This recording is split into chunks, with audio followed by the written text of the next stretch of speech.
AgroAdvance apresenta Agro em Meia Hora ou Mais.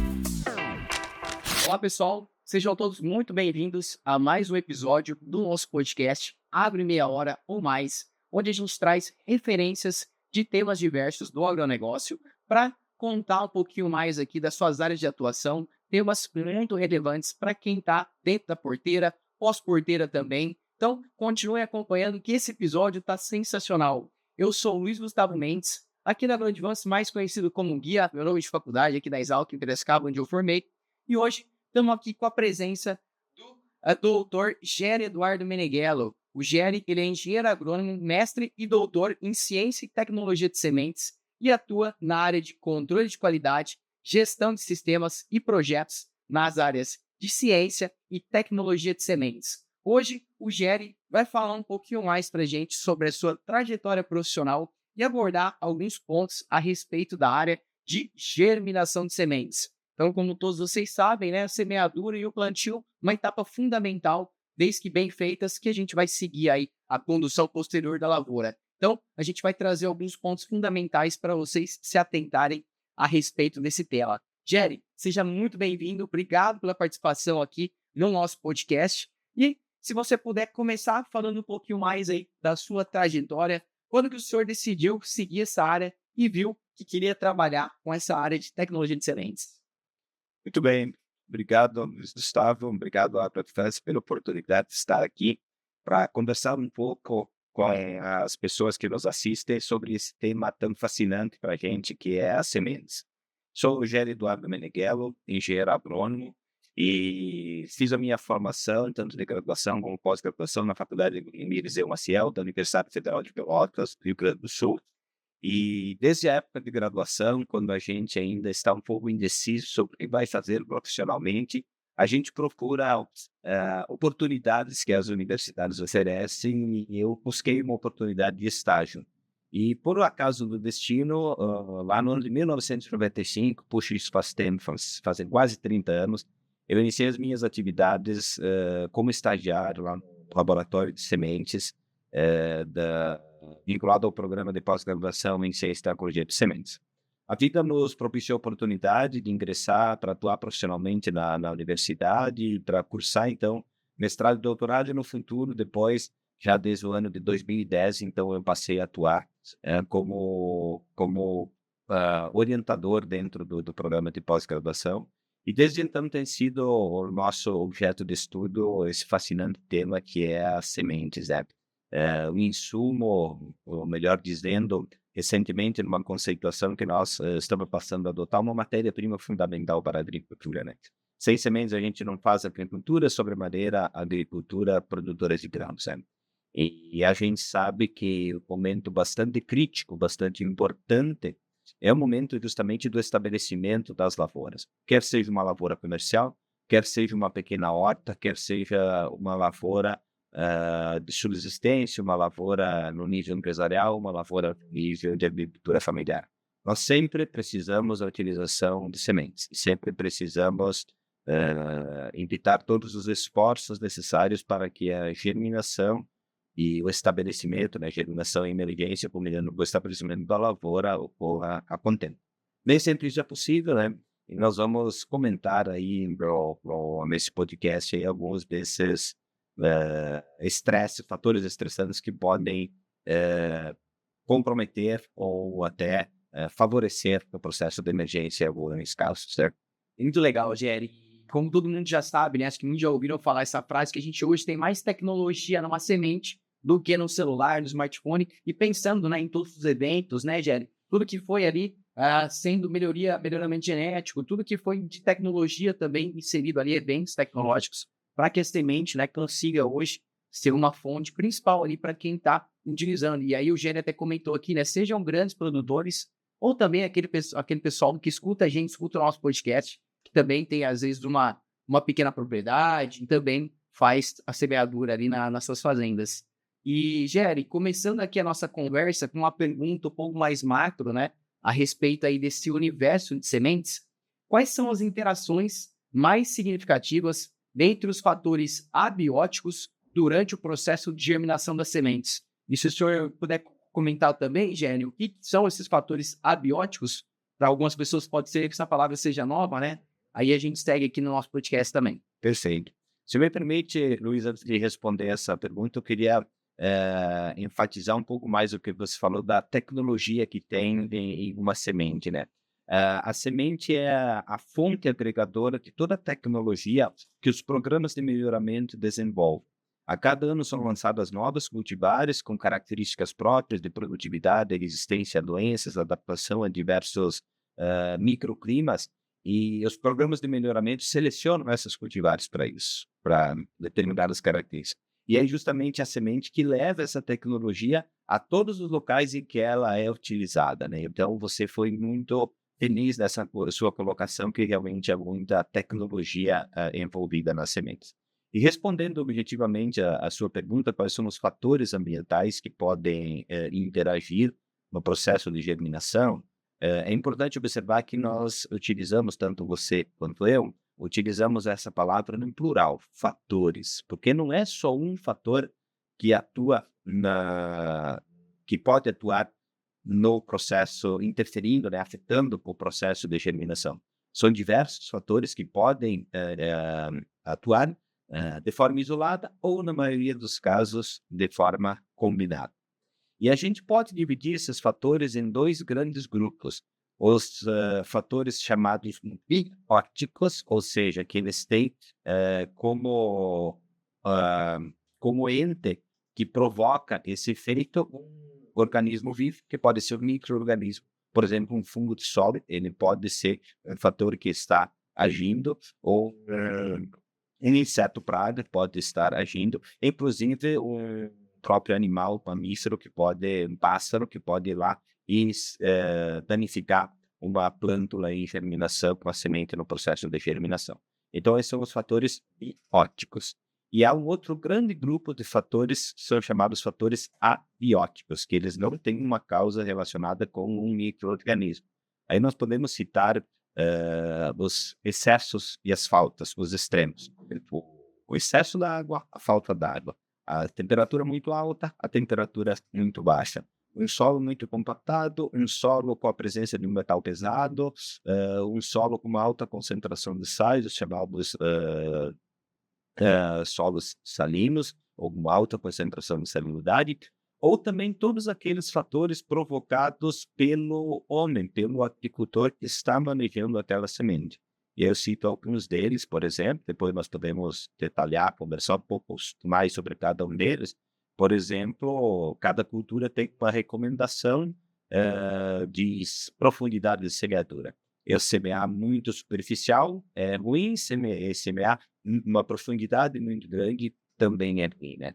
Então, todos esses fatores, eles acabam, de alguma forma, agindo, né? Interferindo no processo de germinação.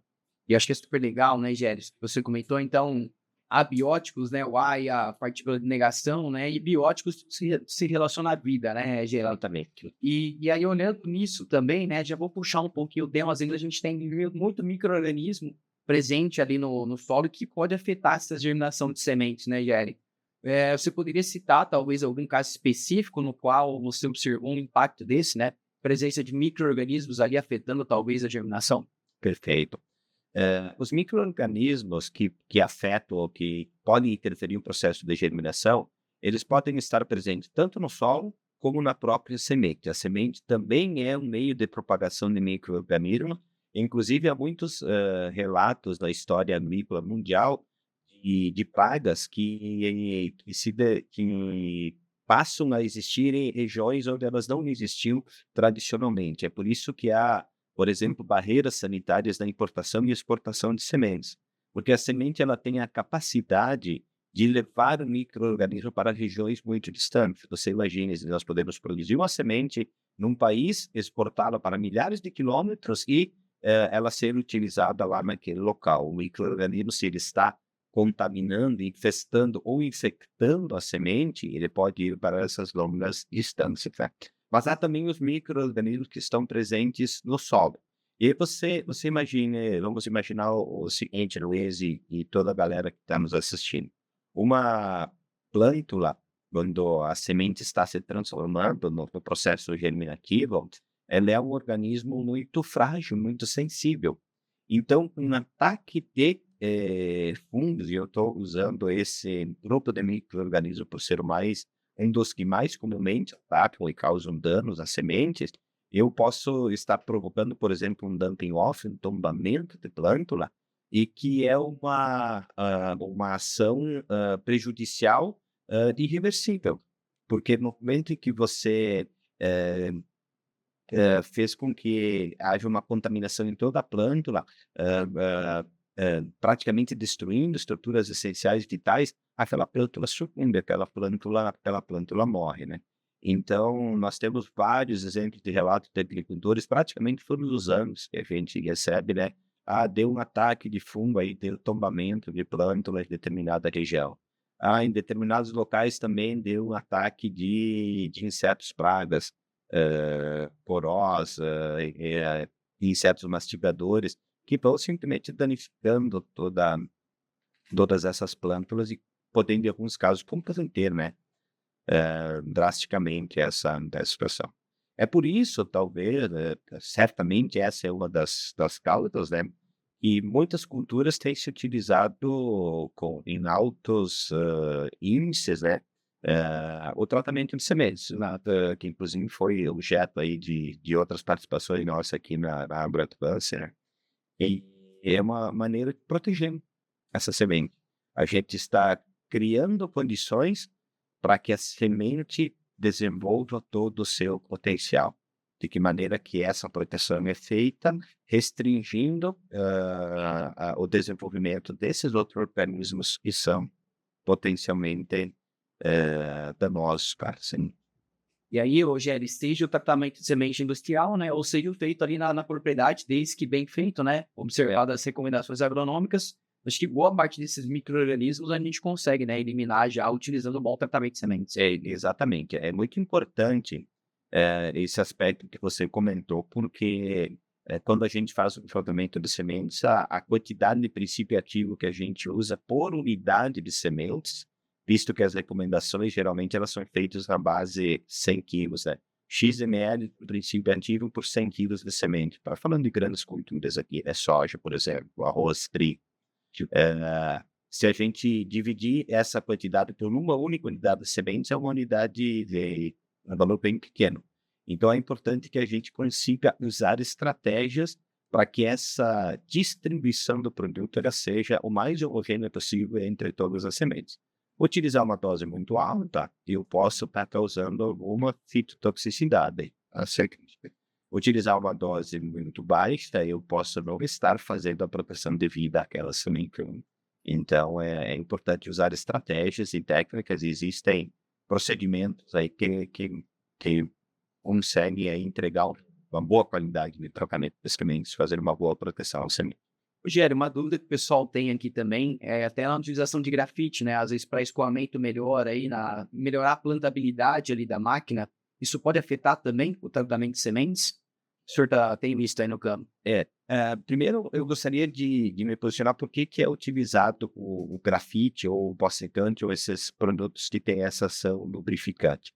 Quando a gente utiliza um produto químico para fazer um fungicida, um inseticida, para fazer a proteção à semente, geralmente, junto com este produto, é preciso utilizar um outro produto que faça com que estes princípios ativos fiquem aderidos à semente. Esses produtos geralmente são polímeros. E os polímeros, por definição, são moléculas orgânicas, repetido N vezes, eles têm um aspecto, muitos deles, semelhante, para que todo mundo entenda, a uma cola. Se a gente pegar uma cola tenaz, essa que a gente usa, citando a marca aí, que é quase sinônimo de cola, né? Sem querer fazer nem merchandise a marca, ele tem a função de aderir, de colar. E isso gera uma certa aspereza à semente. Então, a gente lança a mão da estratégia de utilizar pó secantes ou lubrificantes, como o grafite, que permite que você tenha uma maior fluidez dessa semente dentro da semeadura para que ela mais facilmente seja distribuída no terreno com equidistância para a gente ter todos os aspectos de estabelecimento de uma população de plântulas homogênea. Então, para isso que se usa esses produtos. São produtos que são testados e se são testados e recomendados pelos fabricantes, eles têm uma natureza inerte que em tese, não são para prejudicar se utilizados nas doses recomendadas. O que eu tenho visto de alguns agricultores, especificamente na questão do grafite, é alguns problemas em alguns componentes eletrônicos de algumas semeadoras, porque ele tem uma natureza que às vezes interfere nos componentes eletrônicos. Mas é uma questão de manejo, né? Digamos assim, de engenharia que foge um pouco da minha área de domínio pleno, né, do trabalho. Mas enfim, há esse tipo de relato prático, né, dos agricultores. Legal demais, legal demais. Então, para quem tava com a dúvida aí, né, turma, desde que sejam bem respeitados, né, as boas práticas, Gravite, igual o Géry comentou aqui, facilita um pouquinho nessa fluidez aí de sementes. Géry, passando um pouquinho agora para uma parte que você comentou muito legal, né, de salinidade. Tem algumas regiões do Brasil que tem aí esse problema, né, no solo. Considerando essa sua expertise, qual que é o impacto mais comum da salinidade aí no solo na germinação das sementes? Como essa salinidade ela pode interagir com outros fatores abióticos conhecidos? Então, existe uma lei agronômica, né, que todos os agrônomos utilizam em maior ou menor escala, que a falta prejudica, o excesso mata, né? E ela é verdadeira em muitos casos, e ela se torna também verdadeira quando a gente está falando de nutrição mineral de plantas, né? Então, alguns dos elementos químicos que fazem parte dos elementos essenciais, eles têm uma natureza salina, né? Eu vou citar o fósforo, por exemplo, o potássio, eles têm uma natureza salina, tanto é que o sal que a gente consome na cozinha, na nossa alimentação, ele é NaCl. E em algumas regiões em particular, e eu sou vivo no estado do Rio Grande do Sul, nascido também lá, a gente tem no estado do Rio Grande do Sul, em boa parte do estado, uma tradição, por exemplo, de cultivo do arroz irrigado. E essa cultura, ela utiliza a irrigação por inundação. E há locais situados mais próximos ao litoral que em determinados anos, dependendo do regime de chuvas que abastece os mananciais, as águas utilizadas na irrigação, elas têm uma alta concentração de sais, tem uma condutividade elétrica muito alta. E se você utilizar uma pequena quantidade dessa água, tudo bem. Mas como você utiliza para uma inundação, às vezes uma safra inteira, você pode ter regiões locais em que você tem uma concentração salina muito alta. Caso semelhante acontece em regiões áridas, em algumas regiões do Nordeste, né, que a água percola no solo com uma certa facilidade e acaba concentrando sais em uma determinada profundidade do horizonte do solo. Nestes locais, obviamente, a germinação ela acaba sendo prejudicada quando você tem essas situações. Por dois motivos. Dependendo da concentração, você muda o potencial osmótico do solo, e isso afeta lá no processo inicial da germinação, né, da fase 1, da entrada da água. E também você pode também fazer com que a plântula já inicie o processo de absorção e aí comece a ficar com muita concentração desses elementos na sua composição, né? E por fim, a gente não pode deixar de citar também que a gente utiliza, uma grande maioria dos casos, a gente utiliza adubação mineral para fazer o estabelecimento das lavouras. Quando nós estamos falando de uma agricultura tecnificada, que utiliza semeadoras, a distribuição, a deposição da semente e do adubo no solo, eles acabam ficando aí com um distanciamento mínimo, seguindo as recomendações técnicas, que esse já foi um assunto muito estudado ao longo dos anos. Nós não podemos deixar de considerar aqui, porque o público que nos assiste certamente é muito grande e muito diverso com relação às práticas agronômicas que utilizam, Nós podemos ter também aquela pessoa que tem uma pequena horta doméstica, que tem um pequeno espaço onde cultiva essa vida urbana, que é muito utilizada, né? E às vezes a gente utiliza a colocação de fertilizantes sem se preocupar muito o quão próximo ele está da semente. E a natureza de muitos fertilizantes é uma natureza salínica. E aí você está salinizando aquele local e, bom, certamente isso é prejudicial para o processo de germinação, né? Eu lembro, claramente, se me permite contar uma passagem que eu tive. Isso foi antes de iniciar a agronomia, mas depois que iniciou a agronomia, a gente estudando aí soube por que aconteceu isso, né? Lá na minha infância, a minha mãe tinha um pequeno vaso de flor que cultivava dentro de casa e uma vez disse: tá feio isso aqui, que sabe a gente bota um adubo, né? E eu, embora eu trabalhasse na lavoura, acostumado a aplicar fertilizante em lavouras, mas era um pequeno vaso com 2, 3 milímetros de sódio. Eu coloquei, sei lá, 1 ou 2 colheres, no dia seguinte, a estava completamente morta também porque foi o excesso, né? Aí depois eu vi lá na agronomia como que a falta prejudica, o excesso mata, né? Se ele mata o vegetal já estabelecido, um vegetal que tem um sistema radicular bastante grande, raízes desenvolvidas, imagine uma plântazinha em desenvolvimento, né? Tecidos muito tênues, muito frágeis, muito sensíveis a condições adversas. Depois desse dia, a mãe tira a distância dos feitos pé de orquídea dela. Certamente tive aí que depois no futuro encontrar estratégias aí para amenizar aí essa situação. Ô, Géry, entrando agora, né, na parte de compactação do solo também, né, o fator fundamental aí, o pessoal que faz mecanização, às vezes faz semeadura, a janela é curta, entra um pouco de solo úmido, às vezes até tem ali, a gente tem um pé de grade, né, cria aquela zona compactada. O senhor podia dizer um pouquinho, Géry, como a compactação do solo vai influenciar também na germinação de sementes? E se existem exemplos que destacam como que essa compactação ela pode ser agravada pela presença de outros fatores abióticos? Perfeito, right. A forma de fazer agricultura no Brasil, ela mudou muito, principalmente nos últimos 30 anos. E eu cito uma grande virada nessa forma de fazer agricultura, que é justamente a questão do preparo do solo, né? Nós tínhamos ali até a final da década de 80, início da década de 90, quase que uma exclusividade do sistema de preparo do solo que envolvia aragens e gradagens sucessivas, né? E aí formava justamente o que você estava falando aí do pé de grade e pé de arado, né? Que é aquele limite onde a máquina conseguia revolver o solo e depois, alguns centímetros abaixo, aquele solo ficava extremamente compactado. E para as raízes, quando a germinação da semente inicia, a semente lança inicialmente o sistema radicular e essas raízes precisam penetrar nesse solo. E aí a questão de macroporosidade e microporosidade, ou seja, o tamanho dos poros que tem em função da composição do solo, dos 3 principais componentes, a areia, a argila e sílice, as raízes precisam de espaço para ter essa penetração.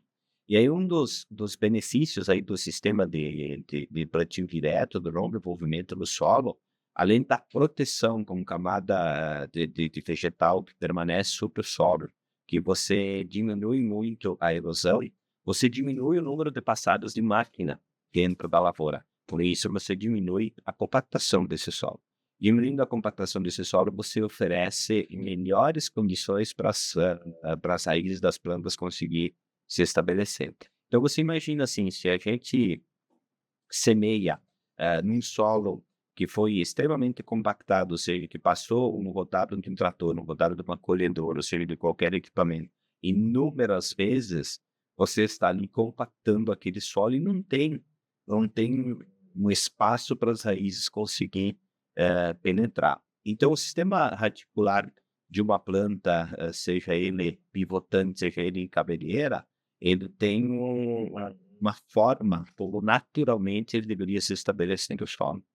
Se você não tem essa disponibilidade, que a raiz vai fazer? A raiz vai procurar outros locais para se estabelecer. Então, se nós imaginarmos, por exemplo, o pé de feijão, que tem uma raiz pivotante, que ela deveria ter uma profusão vertical no solo, ela chega num ambiente compactado, o que vai acontecer? Ela entorta e vai para o lado. A germinação pode até acontecer, mas inicia o processo de germinação, a semente se transforma numa plântula e chega um momento em que a planta começa a ter que fotossintetizar e também extrair água e nutrientes do solo. Mas se o sistema estava compactado tal que eu não consegui desenvolver o sistema radicular, como é que ela vai conseguir extrair água e nutrientes de forma satisfatória? Sem falar que, se às vezes a máquina mecanicamente fez a semeadura, sei lá, 3, 4, 5 centímetros de profundidade, mas depois houve uma compactação posterior, o que aconteceu? Aquela semente ficou em uma camada de 3, 5 centímetros, mas muito compactada por cima. Aí o que acontece? Ela não tem força suficiente, usando uma palavra simples, ela não tem força suficiente para fazer com que ocorra a emergência.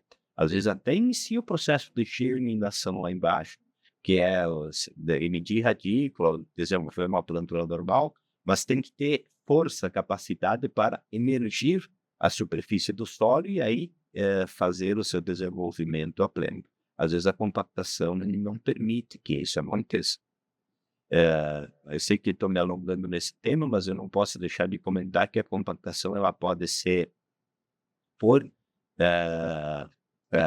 máquinas, mas ela também pode ser por um excesso de chuva que acontece logo na sequência da semeadura. Se eu tenho um solo que ele está muito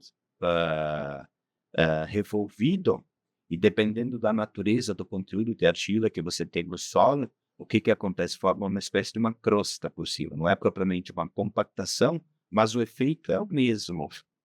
Por quê? Porque você tem uma crosta nesse solo e aí as estruturas da plântula não conseguem romper aquela camada e emergir. Às vezes a gente até vê algumas fotos, né? Tem às vezes uma rachadura e aí a plântula consegue subir. Mas só algumas, não são todas. E quando a gente está plantando uma lavoura, a gente quer todas, ou a grande maioria das sementes que foram utilizadas de origem a uma planta produtiva. E o potencial produtivo ele tem uma relação direta também com o momento em que acontece a emergência. Se eu tenho estabelecimento de uma lavoura em que eu semeio, mas que a emergência ela se dá numa velocidade distinta, aí eu começo a ter as plântulas que vão emergir não de forma homogênea, e começa a ter um efeito de dominância das plantas, umas sobre as outras, uma competição desigual, e isso compromete o potencial produtivo da lavoura.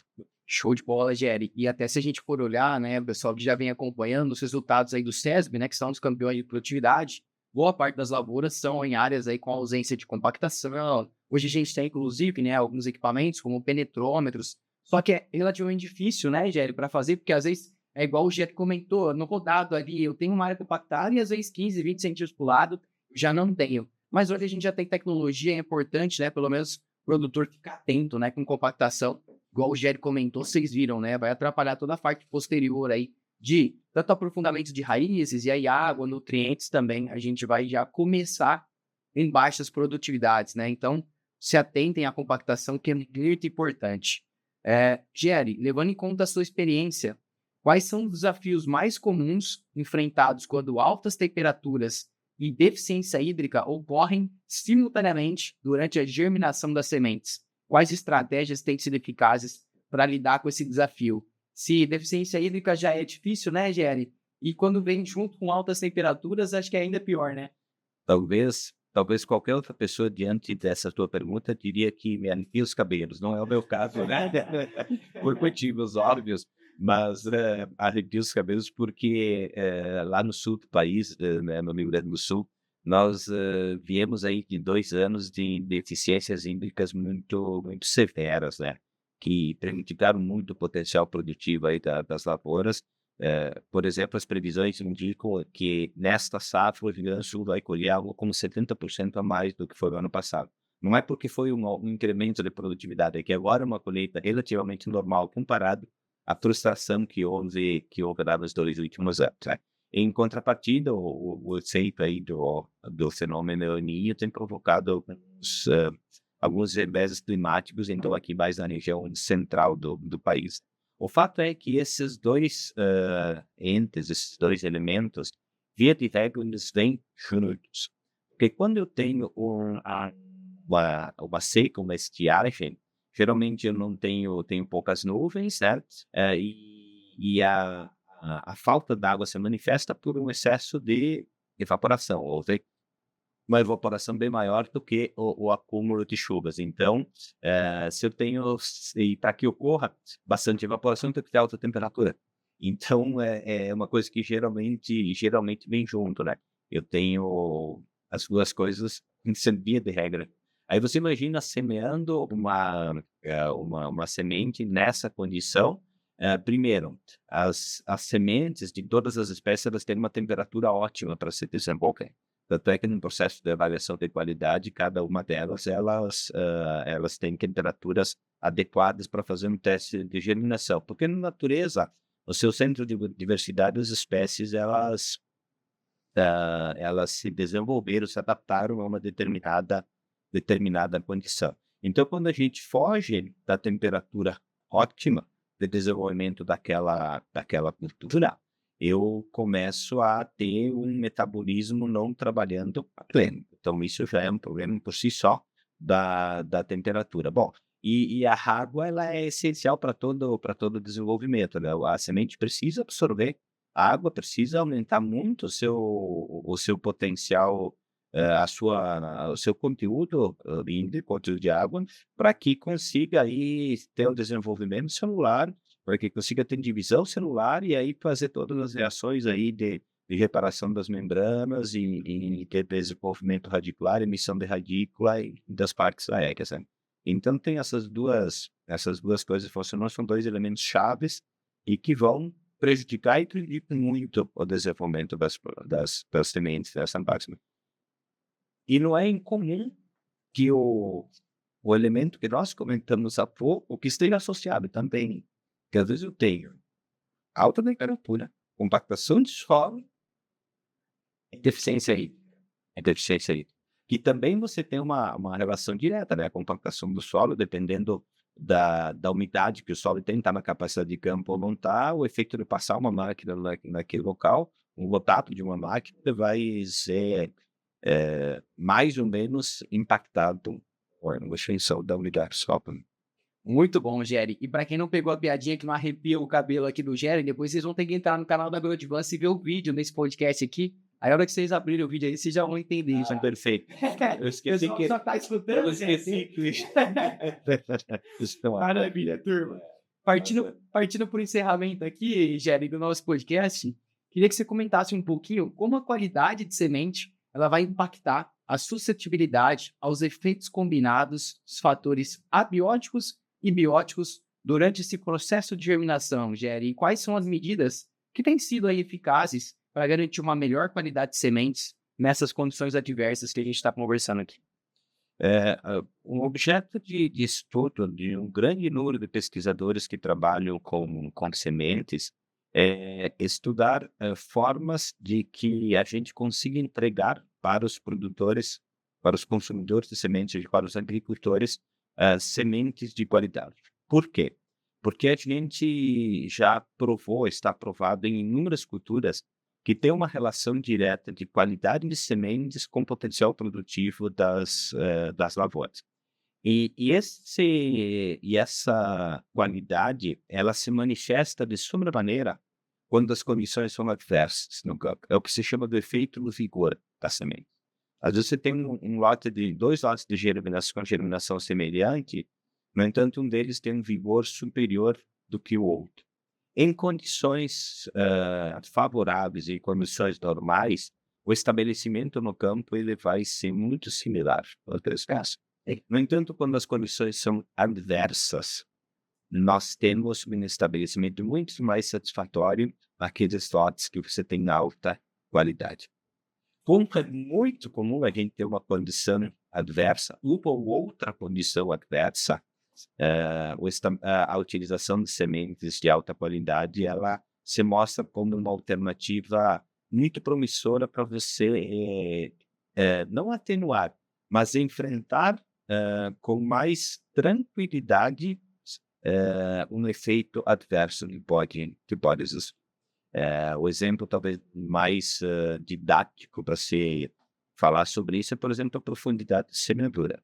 Se você tem uma profundidade de semeadura recomendada, por exemplo, para uma determinada cultura de 3 centímetros, se você tiver uma semente de qualidade ótima, perfeita, tudo certo, ela vai se estabelecer.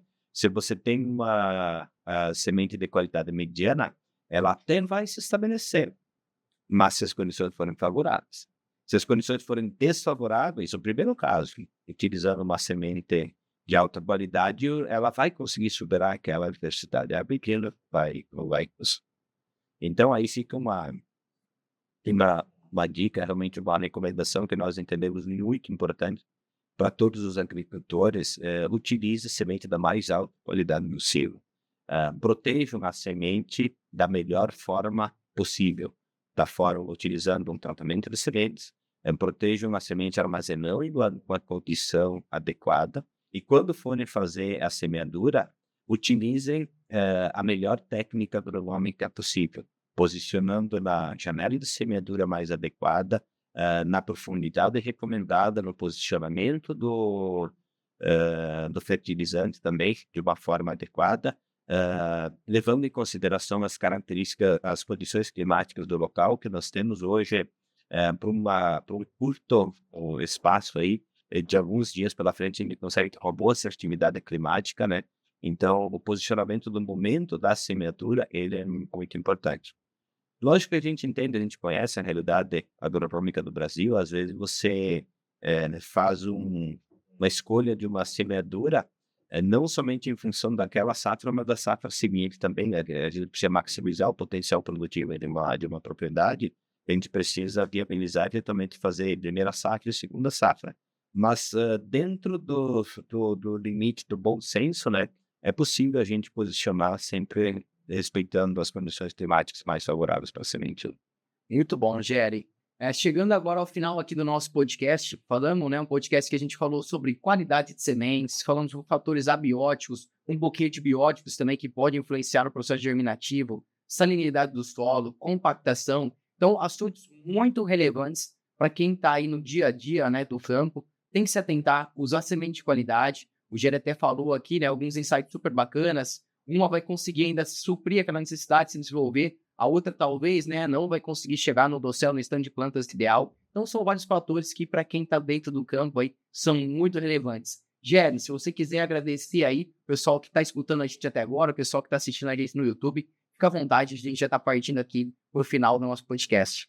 Perfeito. Muito obrigado aí pelo pessoal que ficou nos assistindo, nos acompanhando. Eu acho isso que a gente fez de uso ao nome, né? Não é meia hora, um pouco mais, né? Que a gente acaba se estendendo um pouco mais, né? Pessoal, satisfação muito grande em interagir com vocês, contribuir aí modestamente aí, né? E permanecemos à disposição aí, e quem sabe no futuro aí tenhamos oportunidade aí para falar sobre outros temas aí relevantes para o setor. Muito obrigado e até uma próxima oportunidade. Muito obrigado, Géry. Em nome da AgroAdvance, a gente agradece muito, né, a participação. O Géry é engenheiro agrônomo, doutor, conhece muito dessa área de sementes. Para quem está escutando a gente, para quem está assistindo pelo YouTube também, a gente sempre convida, né, a escutar os podcasts anteriores. A gente tem outros temas também muito bacanas que a gente conduziu aí, junto com professores, junto com engenheiros agrônomos, junto com profissionais renomados do mercado. E quem tiver interesse, quiser se capacitar, vem conhecer também os cursos da AgroAdvance. Tanto aí cursos, né, de culturas específicas, só de milho, cana-de-açúcar, quanto também cursos regulamentados, MBAs, pós-graduações, fisiologia vegetal. Tem muita coisa legal para todos vocês. Eu sou Luiz Gustavo Mendes, mais conhecido como Guia, e esse foi mais um episódio do nosso podcast Agro em Meia Hora ou Mais. Agro em Meia Hora ou Mais.